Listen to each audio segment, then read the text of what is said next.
(6년) 전 저는 현재의 삶에 안주 만족하고 있었습니다.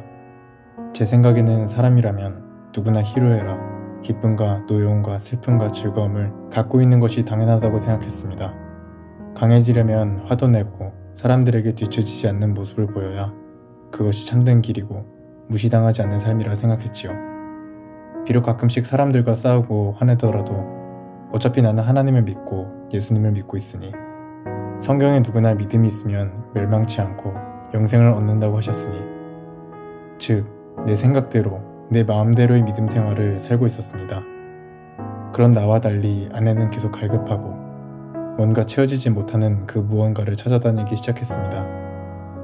사회적 풍조는 이미 기독교인을 개독교라고 칭하며 목회자, 장로, 교인 등등 사건 사고가 끊이지 않았고, 아내는 본인이 무늬만 크리스천이 아닌가 하는 생각에 사로잡히고 있었나 봅니다. 그런 아내에게 저는 마음이 약해서 그런 거다 권면하고 정죄하고, 그러면서 부부간의 믿음을 잃어가고 있었습니다. 저는 보험으로 일주일에 한 번 겨우 교회를 가는 교인이 되어가고 있었습니다. 최소한의 것만 하면 천국은 가겠지 하면서.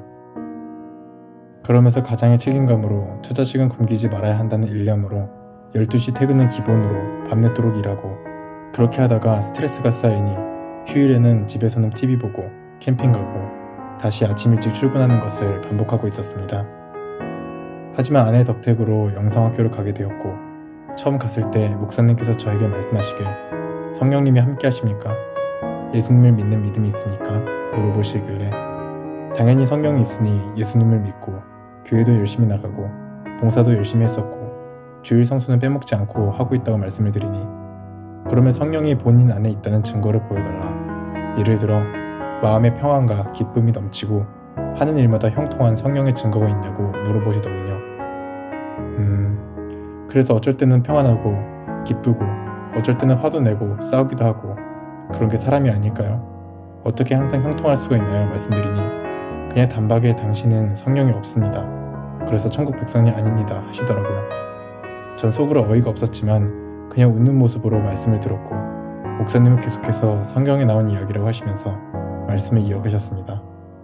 나더러 주여 주여 하는 자마다 다 천국에 들어갈 것이 아니오 다만 하늘에 계신 내 아버지의 뜻대로 행하는 자라야 들어가리라 하셨다고. 그래서 하나님 뜻대로 하셨나? 하나님의 뜻? 매일 기도하고 기도의 내용이 나의 유익이 아닌 하나님 나라와 의를 구하셨나? 영혼 구원에 관해 기도하셨는지? 목사님의 말씀이 틀리진 않는데 왜 기존 교회와 다르지? 많이 혼란스러웠습니다.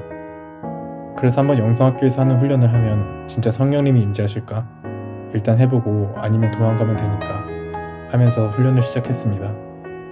이왕 하는 거 진짜 시키는 대로 제대로 해보자 하면서 기도를 해보았는데, 진짜 말씀해 주시는 대로 트림의 방귀, 심지어 설사까지 나오니 정말 어이가 없었습니다. 내 안에 귀신이 있다는 사실을 예감했지만 왠지 씁쓸해지더군요. 이 귀신들을 다 물리쳐야겠다고 다짐을 하고 일단 코칭에 무조건 올인해보자라는 생각이 갑자기 밀려와 있는 힘을 다해 기도 훈련에 임했습니다. 축출기도 시간에 제정신이 들지 않을 정도로 몸도 흔들어대고 죽어라고 예수피를 외치기도 하고, 매주 영성학교를 갔다 오면 제 목은 쉬어서 제대로 된 목소리가 나지 않았습니다. 그렇게 정신없이 보내다 갑자기 허리가 아프기 시작하더군요. 정말 기도 의자에 30분을 앉지 못해 나중에는 거의 뒤에 받침에 걸치다시피 하여 겨우겨우 기도를 하고, 축출기도는 또 역시 고래고래 예수피를 외치고, 허리는 나았는데 이번에는 목이 아프고 다시 귀가 아프고, 증상이 이리 갔다 저리 갔다 저를 정신 못 차리게 했습니다. 그래도 기도의 끈을 놓아서는 안 된다는 목사님의 문자 코칭을 보고 귀신과의 전투에서 절대 지면 안 된다는 다짐하던 중 예수 보혈을 온몸을 다해 외치니 온몸이 땀으로 젖었지만 아픈 모든 증상들이 단번에 사라지게 되었습니다. 할렐루야. 그렇지만 좋아하는 것도 잠시, 이제부터가 긴 여정의 시작이었습니다. 단지 군대 가서 4주의 기초 군사 훈련만 받은 진짜 시키는 대로만 한 훈련병이었던 것이지요. 스스로 뭔가 되었다고 생각했을 때가 가장 위험한 시기여서 기도의 끈은 잘 잡고 있었지만 진짜 성령의 사람이 가질 만한 성품은 전혀 나타나지 않았습니다.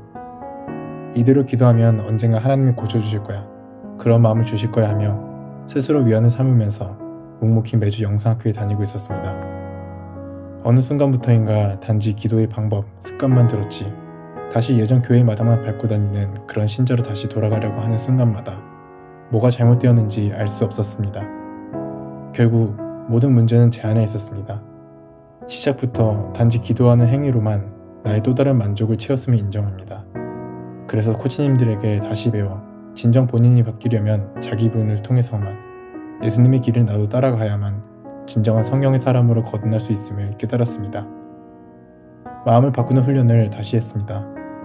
작은 것부터 내가 하고 싶은 습성, 내가 좋아하는 음식, 내가 싫어하는 것, 내 방식대로의 삶을 바꾸는 훈련을 코치님을 통해 배우고 훈련했습니다. 밥 2공기씩 먹었다면 1공기만 먹어보기, 커피 4잔씩 마셨다면 1잔만 마셔보기, 아내와 아이들에게 목소리 낮춰서 이야기하기, 피곤해서 눕고 자고 싶을 때 기도 5분 더 해보고 눕기 등 작은 것부터 시작하여 나중에 큰 것으로 진행했습니다. 억울한 마음 올 때 1분 동안 예수피로 눌러보기, 진짜 내 생각이 맞다고 생각해도 그냥 내가 틀렸다고 해보기 등 처음 훈련할 때는 이거 맞아? 이게 무슨 자기 부인 훈련인가 했는데 나중에는 혹시라도 하나님이 이렇게 하라고 하실 수도 있으니 해볼게요. 내가 좋아하는 것, 싫어하는 것 아무것도 없이 그냥 하나님의 초점을 맞춰서 할게요 하는 마음으로 했는데 처음에는 뭔가 이상하다고 생각했지만 점점 너무 마음이 좋아졌습니다. 이러한 훈련에 너무 자유함이 없고 나 스스로를 감옥에 가두고 나를 너무 억압하는 거 아닐까 했는데 그 안에서 하나님을 위해 나의 무언가를 꺾어 나갈 때 마음이 감사함을 느꼈습니다. 하지만 저에게는 진짜 큰 쓴뿌리가 있었습니다. 바로 화. 정말 마음이 안 좋거나 억울하거나 특히 나와 아내와의 생각이 너무 다를 때 또는 아내가 진심 어린 충고를 해주는데도 내 마음이 쓰레기통이어서 무슨 이야기를 들어도 고깝게 들리고 나한테만 싫은 소리를 하고 왜 나한테는 예쁘고 사랑스럽게 이야기를 안 해주나, 왜 나는 영상학교에서 많은 시간 동안 충성스럽게 일을 하는데 칭찬에 인색하고 꼭 지적만 하는지. 문제는 저에게 있는데 그것을 아내가 저렇게 하기 때문에 나도 이렇게밖에 할 수 없다고 정당화를 시키면서 아내를 정죄하고 폭언에 때로는 같이 차를 타고 가다가 막 내려서 가버리는 일도 있었습니다. 이런 일이 계속 반복되었고 난 모르겠어요. 내가 잘못한 게 아니잖아요. 왜 저한테만 그러세요? 하며 코치님께 대든 적도 있었습니다. 결국 인생의 채찍을 맞으며 혼면영에 당하고 기도는 점점 힘들어지며 하나님의 경고가 계속 인지가 되어 다시 회개하고 돌이켜 하나님 진짜 잘못했어요. 아직 전 멍청이고 뭘 할 수 없는 바보입니다. 살려주세요.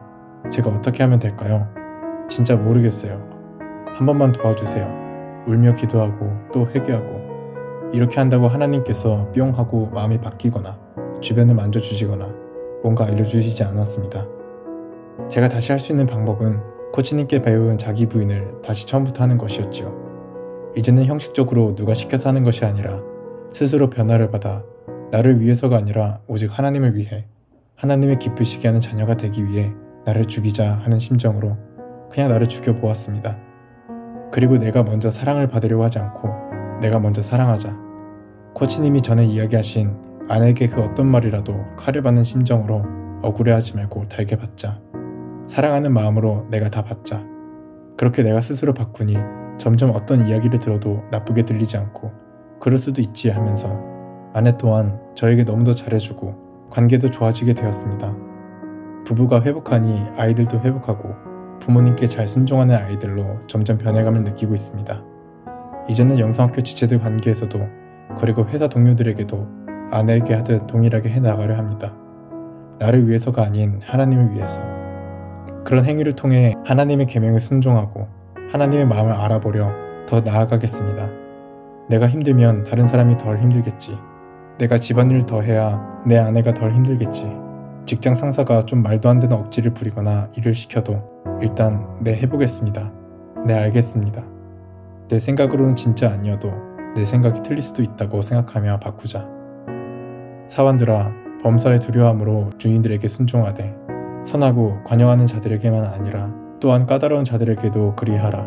부당하게 고난을 받아도 하나님을 생각함으로 슬픔을 참으면 이는 아름다우나 죄가 있어 매를 맞고 참으면 무슨 칭찬이 있으리요. 그러나 선을 행함으로 고난을 받고 참으면 이는 하나님 앞에 아름다우니라. 나의 유익이 아닌 오직 하나님의 유익을 위해 오늘도 나를 죽이고 하나님의 마음을 더 읽어보려고 더 귀 기울이며 노력하겠습니다. 하나님 앞에 가는 날까지 계속.